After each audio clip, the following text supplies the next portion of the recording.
Today our topic is quantum theory of free electrons, which is known as Sommerfeld model or free electron gas in one dimension box. Classical theory of free electron जिसको हम druid and Lorentz theory भी बोलते थे, उसकी कुछ drawbacks थी। उसकी drawbacks limitations थी, उनको रिमूव करने के लिए समरफील्ड ने 1928 में एक मॉडल प्रपोज किया जिसको हम समरफील्ड मॉडल के नाम से भी जानते हैं। समरफील्ड ने Drude and Lorentz theory which is known as classical theory of free electron में कुछ मॉडिफिकेशन की on the basis of Fermi Dirac statistics and Pauli exclusion principal.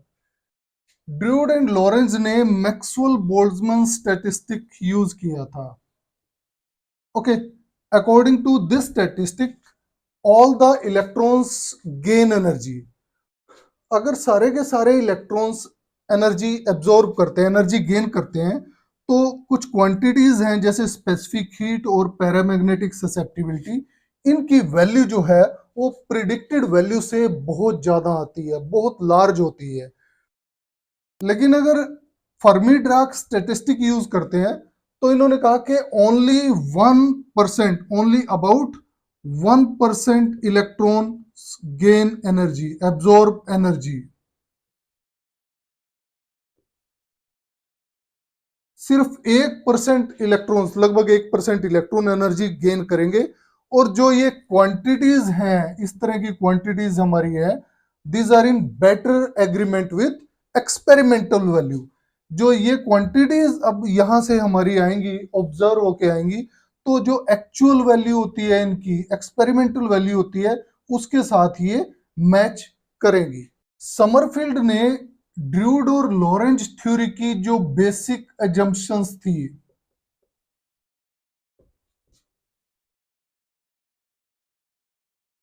इनको रिटेन किया था और फर्मी-डिराक स्टैटिस्टिक अप्लाई किया था। बेसिक एजम्पशंस क्या थी उनकी? जैसे नंबर 1 हम लेते हैं कि मेटल में फ्री इलेक्ट्रॉन्स जो हैं वो परफेक्ट गैस की तरह बिहेव करेंगे और उनका मोशन जो होगा वो रैंडम होगा, जिगजैग मोशन होगा। सेकेंड एजम्पशन क्या है कि जो मेटल में पॉजिटिव आयन होंगे, एक तो positive ion, fix positive ion, और फ्री इलेक्ट्रॉन्स, पॉजिटिव आयन और फ्री इलेक्ट्रॉन्स, इनके बीच में कोई फोर्स ऑफ इंटरेक्शन नहीं है, कोई फोर्स ऑफ अट्रैक्शन नहीं है। और उन्होंने दूसरे क्या लिया था इसमें कि फ्री इलेक्ट्रॉन्स जो होगा उनमें भी कोई आपस में कोई फोर्स ऑफ रिपल्शन नहीं है। ठीक है, दैट इज नेग्लेक्टेड।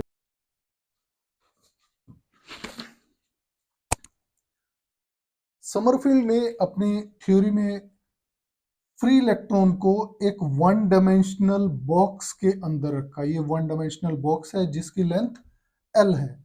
ओके, इस बॉक्स की बाउंड्रीज पे पोटेंशियल इनफाइनाइट है और इनसाइड जो पोटेंशियल है उन्होंने कांस्टेंट माना है और वो है जीरो पोटेंशियल। वैसे भी अगर हम देखें तो अगर इलेक्ट्रॉन फ्री है, उसके ऊपर कोई फोर्स ऑफ अट्रैक्शन या रिपल्सन नहीं है, तो उस केस में एनर्जी कौन सी होगी? सिर्फ काइनेटिक एनर्जी होगी और पोटेंशियल एनर्जी उसकी जीरो होगी।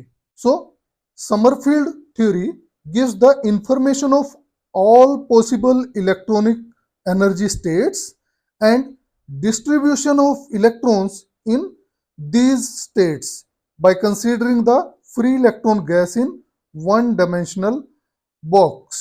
इसका मतलब ये हुआ कि how many possible and permissible states an electron can occupy in this one dimensional potential box and how many number of free electrons can be distributed in these various electronic states।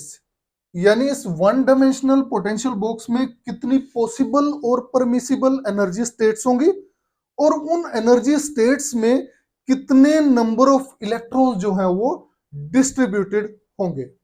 इस one dimensional box में जो free electron होगा वो back and fourth move करेगा। ठीक है, जब ये यहां से सपोज करो इस तरफ आता है, इस वॉल की तरफ, तो पोटेंशियल यहाँ इनफाइनाइट है। इनफाइनाइट पोटेंशियल होने की वजह से ये इस वॉल को क्रॉस नहीं कर पाएगा, इनफाइनाइट पोटेंशियल को ये पेनिट्रेट नहीं कर पाएगा, और यहां से कोलाइड होके ये वापस चला जाएगा। Then it will move towards this end यहां से फिर ये कोलाइड करेगा और वापस होगा। तो ऐसे इसका बैक एंड फोर्थ मोशन इसमें होगा, और जो इलेक्ट्रॉन है वो इसके अंदर ही कंफाइंड रहेगा, इस बॉक्स के अंदर ही कंफाइंड होगा, इस बॉक्स को छोड़कर नहीं जा सकता, पेनिट्रेट यहां से नहीं कर पाएगा, क्योंकि पोटेंशियल्स यहाँ बाउंड्रीज पे इनफाइनाइट है। Okay, so we have Vx equal to 0 when x lies between 0 to L, and Vx is infinite when x is less than equal to 0 and x greater than equal to L. तो यहां पे ये 0 और इससे इधर, यहां L पे और L से आगे यहां पोटेंशियल हमारा इनफाइनाइट है, और इसके बॉक्स के अंदर 0 और L को छोड़ के इसके अंदर पोटेंशियल 0 है। Now we know Schrodinger wave equation in one dimension is d2 psi upon dx square plus 2m upon h cut square into e minus vx psi equal to 0। अब अगर हम पोटेंशियल इनसाइड द बॉक्स देखें, potential inside the box is 0, so this will be 0, और equation हो जाएगी हमारी d2 psi upon dx square plus 2m upon h cut square into E psi equal to 0। अब ये डिफरेंशियल इक्वेशन है हमारी, इस इक्वेशन में हम इनको के स्क्वायर मान लेते हैं, ये फैक्टर जो है वो सपोज हमारा के स्क्वायर है। व्हाट इज के स्क्वायर? के square is 2m upon h cut square into e. Okay, now this equation will become d2 psi upon dx square plus k square psi equal to 0. Okay, ये equation number 2। अब ये equation number 2 हमारी differential equation है, इसका solution हमारा general solution होता है psi equal to A sine K X plus B cos K X. Suppose this is equation number 3। Now in this equation number 3 A and B are constants. अब A और B की values निकालने के लिए हम boundary conditions apply करेंगे। Boundary conditions क्या है हमारी कि psi is 0 when X is 0, और दूसरी कंडीशन क्या है, psi is 0 when X equal to L. Psi क्या है हमारा, वेव फंक्शन है, और साई की अगर हम इसका साइन टू साई स्टार लें तो ये देगा probability of finding the particle in a given region. Okay, तो यहां जो ये वॉल्स हैं इसकी, ये 0 और एल पे जो वॉल्स हैं इसकी वन डायमेंशनल बॉक्स की, यहां probability of finding the particle कितनी है, 0 है। अगर पार्टिकल यहां एग्जिस्ट नहीं करेगा बाउंड्रीज पे तो वेव फंक्शन उसका नहीं होगा। ठीक है, जब पार्टिकल ही नहीं है तो उसका वेव फंक्शन कैसा होगा। ओके, तो सबसे पहले हम ये कंडीशन अप्लाई करेंगे, psi 0 when X equal to 0 in this equation. यानी आ गया आपका A sine 0 0 plus B cos 0 1, cos 0 1, so we have b equal to 0। अब इस इक्वेशन में हम b 0 कर देंगे और सेकेंड बाउंड्री कंडीशन अप्लाई करेंगे। तो यहां से वैसे अब जब b 0 किया तो हमारे पास वेव फंक्शन क्या आया, psi equal to a sine kx। अब इस इक्वेशन में हम ये सेकेंड बाउंड्री कंडीशन अप्लाई करेंगे। तो psi 0 when x equal to l, तो ये आ गया आपका a साइन kl। ओके, अब यहां से a 0 नहीं हो पाता क्योंकि a एम्पलीट्यूड है वेव फंक्शन का। ओके, तो साइन kl विल बी 0, और साइन की वैल्यू 0 कहां होती है, n पाई पे, sine n pi. So this will give kl equal to n pi, और k की वैल्यू हमारे पास आ जाती है n pi by l। Okay, अब n की वैल्यू यहां लेगा 1 2 3 एंड सो ऑन। n की वैल्यू 0 नहीं होगी, n will not be equal to 0। क्यों? n की वैल्यू 0 अगर हुई तो k 0 हो जाएगा, k 0 का मतलब E 0, ठीक है, एनर्जी 0 होगी, ठीक है। एनर्जी अगर 0 होगी इसका मतलब है कि वेव फंक्शन हमारा, ये वेव फंक्शन जो था वो एग्जिस्ट नहीं करेगा। ओके, अगर वेव फंक्शन एग्जिस्ट नहीं कर रहा है, इट मींस कोई पार्टिकल अंदर नहीं है। ओके, तो n जो है वो 0 नहीं होगा, n की वैल्यू 1 2 3 एंड सो ऑन होगी। अब इस k की वैल्यू को हम यहाँ पे पुट कर देंगे इक्वेशन नंबर 4 में, तो आएगा psi equal to a sine n pi by l into x। ये क्वेश्चन नंबर 5 आ गई यहाँ पे। ओके, अब इस इक्वेशन में इसको मैं यहाँ साई n लिखने जा रहा हूँ, साई की जगह साई n। ओके, और यहाँ n क्या वैल्यू होंगी, n 1 2 3 and so on. Psi n are the eigen functions. n की वैल्यू अगर 1 है तो ये साई 1 आ जाएगा, n की वैल्यू 2 है तो साई 2 एंड सो ऑन।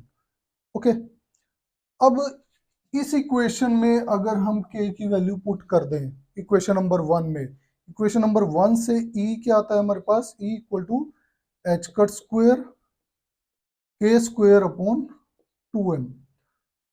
अब इसमें हम k की वैल्यू पुट कर देंगे।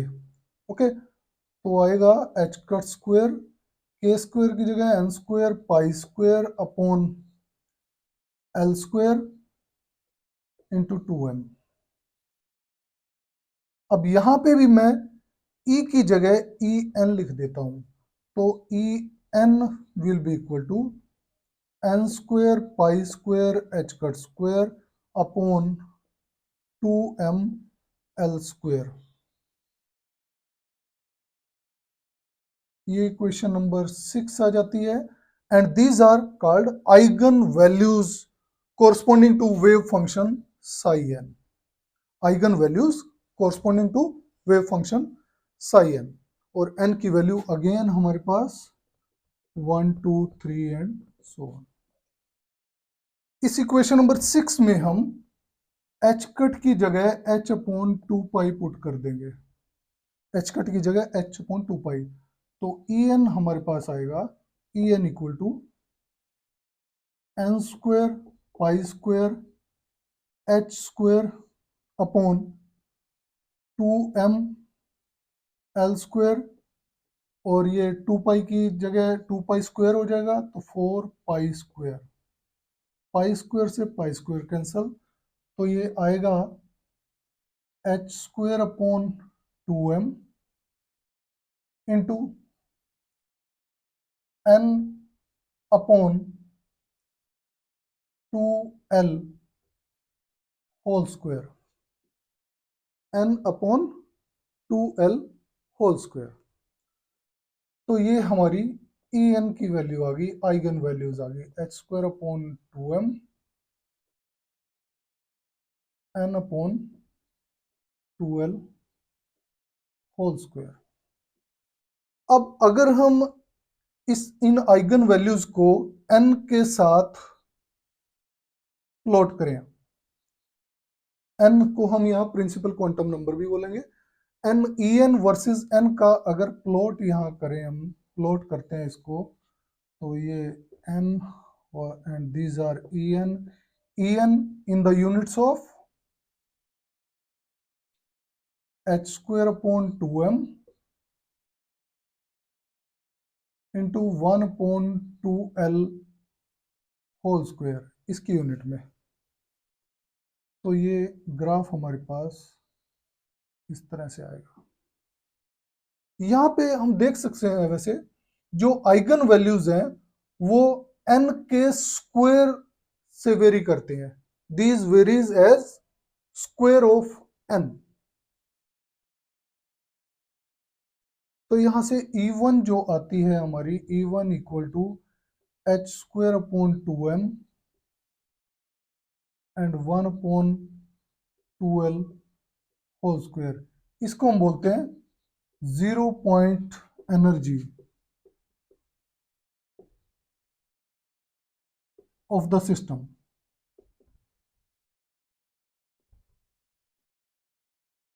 Zero point energy of the system, n की वैल्यू 1 के लिए जो एनर्जी की वैल्यू आई E1, उसको हम 0 point energy of the system भी बोलते हैं। अब यहां से अगर हम देखें, ये एनर्जी की वैल्यू n/l स्क्वायर पे डिपेंड कर रही है एक तरह से। ओके, अगर l की वैल्यू लार्ज है, अगर l ज्यादा है, जो बॉक्स की लेंथ है वो ज्यादा है, तो जो एनर्जी लेवल्स होंगे, एनर्जी लेवल्स आप देख सकते हो यहाँ से डिस्क्रीट एनर्जी लेवल्स हमारे पास आ रहे हैं। और ये डिस्क्रीट एनर्जी लेवल्स अगर एल की वैल्यू लार्ज है तो क्लोजली स्पेस्ड होंगे, क्लोजली स्पेस्ड। ओके, और अगर एल की वैल्यू एटॉमिक डायमेंशंस में है, एल की वैल्यू अगर एटॉमिक डायमेंशंस में है,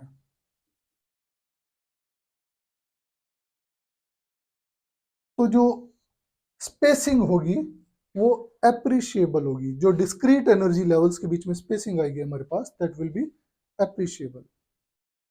अब इक्वेशन नंबर 5 से हमें इस ए की वैल्यू निकालनी है, जो कांस्टेंट ए है उसकी वैल्यू निकालनी है। बी तो जीरो आ गया था हमारे पास, ए की वैल्यू निकालनी है। ए की वैल्यू निकालने के लिए हम नॉर्मलाइजेशन ऑफ वेव फंक्शन की बात करेंगे, नॉर्मलाइजेशन कंडीशन अप्लाई करेंगे यहाँ पे। नॉर्मलाइजेशन कंडीशन इस केस में क्या होगी, 0 टू एल, क्योंकि बॉक्स की लेंथ हमारी वन डायमेंशनल बॉक्स है, 0 टू एल है, psi n into psi n star dx. Okay, and this should be 1. Probability of finding the particle is 1, या probability of finding the electron in this one dimensional box या on this line segment is 1। कहीं ना कहीं तो इस पे लाई करता है इलेक्ट्रॉन, तभी हम उसके लिए प्रॉब्लम सॉल्व कर रहे हैं। ओके, तो यहाँ पे हम साई एन की वैल्यू पुट कर देंगे। दिस इंप्लाइज साई एन और साई स्टार एक ही हैं, क्योंकि ये psi n star means complex conjugate of the wave function, और इस केस में वेव फंक्शन का कम्प्लेक्स कंजुगेट भी वही होगा, सेम होगा, 0 to l, and this is a square sine square n pi by l into x d x. Okay, this should be 1।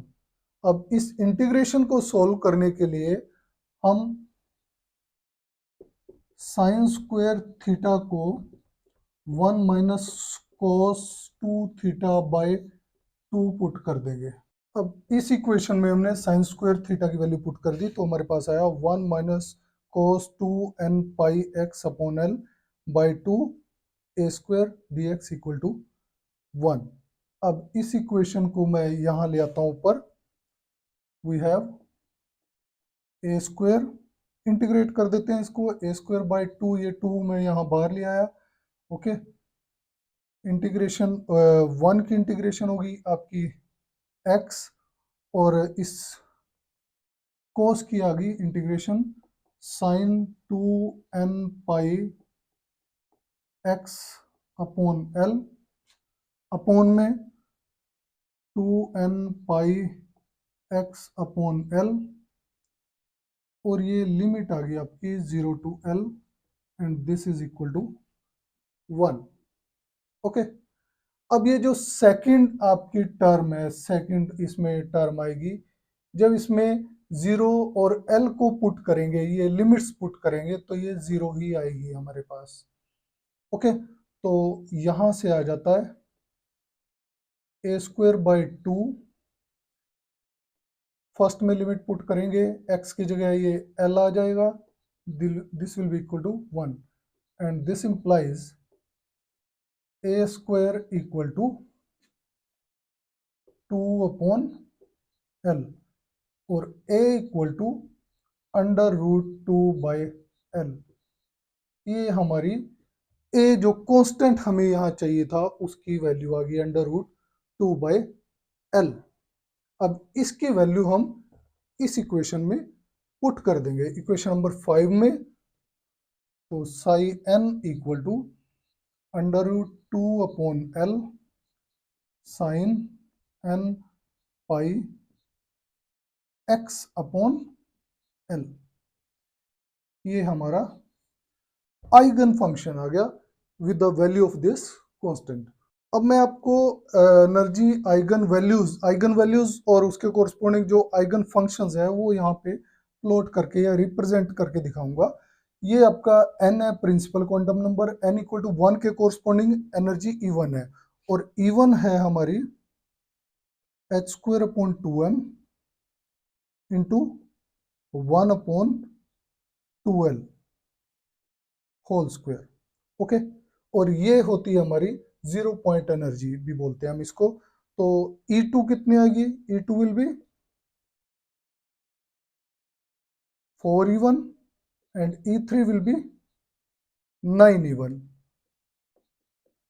Okay, and so on. क्यों? अब इनको plot करने के लिए मैं आपको दो चीजें बताऊंगा। K की वैल्यू, जो K आपका वेव नंबर होता है, दिस इज 2π/λ, और K की वैल्यू हमारे पास क्या आई थी? nπ/l।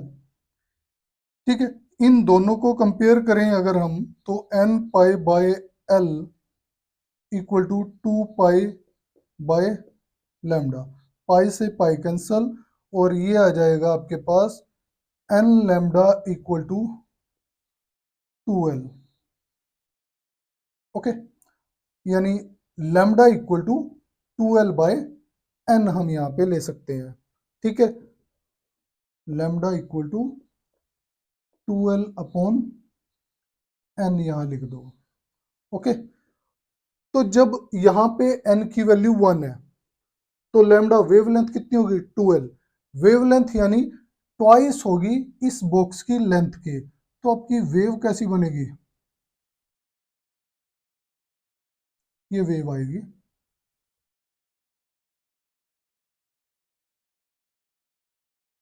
ठीक है, ये हाफ वेव आएगी, और पूरी वेव कहाँ जानी चाहिए?